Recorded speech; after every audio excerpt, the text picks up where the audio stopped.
speaking of Jackson Holliday, the kid stayed hot, guys. The kid was on one, and he still is showing just how good he is. He became the youngest player in American League history to hit 3 home runs or a home run in 3 consecutive games. What you got, Zach? I was just, a quick question. So are you saying that it was kind of silly that people wrote off a 20-year-old with this much talent after just 40 at-bats in the majors? Yes. Wow. I did not see that coming, if I'm being honest. Well, and some people are now either they're jumping back on the bandwagon or they're shocked with the production. I'm not shocked at all with the production. And I did a breakdown of Jackson explaining it was his approach for me. It wasn't that he couldn't hit. That still was the one thing that surprised me, of saying that people thought he couldn't hit velocity. You face that in the minor leagues. His approach and his mechanics were a hair off, and you guys can go check out that breakdown and let me know what you think. But Jackson Holliday, what was even more special in this moment, besides obviously he had the grand slam, that was the welcome back to the bigs. That was the stress reliever and the relaxation.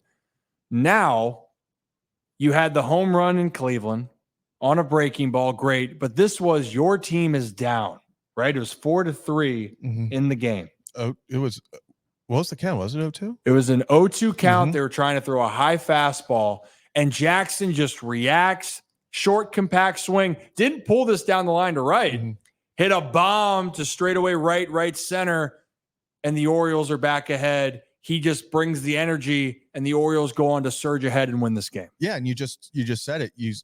0-2, gets the high fastball, puts it out for the lead. When he was his first stint here, what was his biggest struggle? What was the pitch he struggled with the most? Well, it was on heaters. Yep, it was the high fastball. Could he catch up to the high fastball? He was getting out because pitchers, obviously the whole umpiring thing where he kind of got his zone expanded. That's a whole nother thing, but he couldn't catch up to the high fastball. So right now, pitchers are still kind of experimenting with, okay, I'm going to throw the high fastball here in 0-2 and see what this kid can do. It's the second time we've seen him with 2 strikes, get the high fastball, and next thing you know, it's sitting in the bleachers.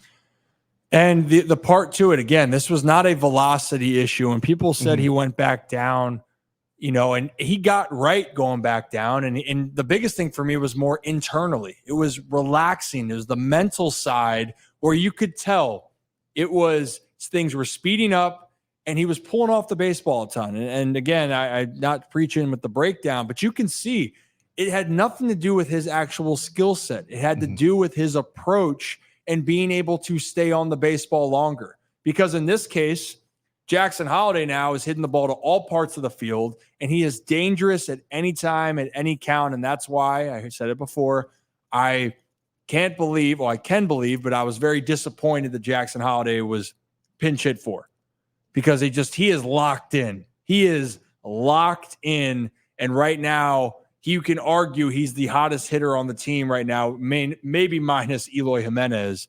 But Jackson Holliday is here to stay, and he's here to make a lasting impact for a while. Kevin, any thoughts over there? I know we've talked about it so much. Yeah, it just feels like with everything that this team has done. I mean, think about it. Like a week ago, guys, like before the trade, I guess it's more than a week ago now, but this is a completely different team in terms of some of the guys they've brought in, including Jackson Holliday. And the time that he came up, it's a hot topic. We've talked about it a lot, but this is a different player than we saw. It was never a talent issue, but then you also have guys contributing like Eloy Jimenez, who has been awesome. You have guys like Austin Slater still getting the job done.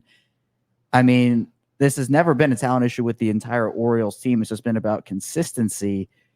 And for Jackson, it was just about getting his feet wet. It didn't go the way that he wanted at first. He struggled. He went back down. And I mean, that's the same thing we're kind of seeing with Coby now. Is like Coby Mayo is a guy that is talented. We've seen him perform. But again, that jump from the minor leagues to the major leagues, it can be very difficult. I mean, you say it all the time, Ryan, and I'll say it again. Baseball's hard for everybody. It's in some way, shape, or form. And so again, I mean, if you're throwing in the towel on Coby Mayo now, were you throwing it in on Jackson Holliday, and how did that work out for you? So I think it's the same conversation where this is not a talent issue for some of these guys, especially some of the younger players.